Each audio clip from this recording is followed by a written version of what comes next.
నాకు డెమోన్ విషయానికొస్తే మాత్రం చాలా అంటే చాలా బాధ అనిపించింది.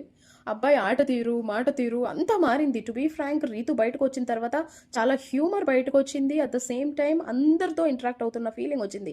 ఎప్పుడైతే మనము ఈ డెమాన్, కళ్యాణ్ అండ్ ఇమాన్యుయల్ వీళ్ళంతా కలిసి ఉంటే ఆ పవర్ పంచే వేరు అనుకునే వాళ్ళం కదా. నేనైతే అనుకున్నా ఈ రీతు వల్ల డెమాన్ ఒక పక్కకు వెళ్ళిపోయి ఉండేవాడు, ఫ్రాంక్గా చెప్తున్నా.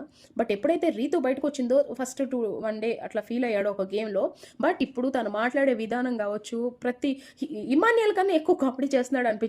నిన్న తనుజ బయటికి వెళ్ళి వచ్చిన తర్వాత నన్ను మేడం సార్ మేడం అన్నారు తెలుసా అని అనగానే ఓహో ఆ మాటకి పడిపోయావా అని వెంటనే అంటాం.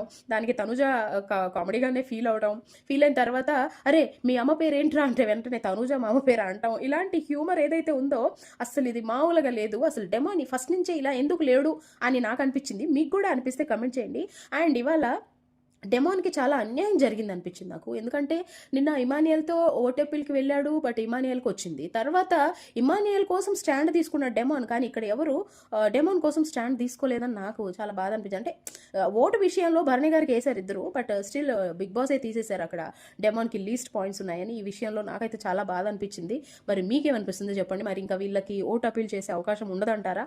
ఇవాళ లాస్ట్ డే అని కూడా అన్నారు. సో ఓటు అపీల్ చేస్తేనే మనం ఓట్లు వేస్తామా? మనకు నచ్చిన వాళ్ళకి వాళ్ళు ఓటు అప్పీల్ చేసినా చేయకపోయినా ఓట్లు వేస్తాం కదా. సో ఎస్ అన్న వాళ్ళు కామెంట్ చేయండి.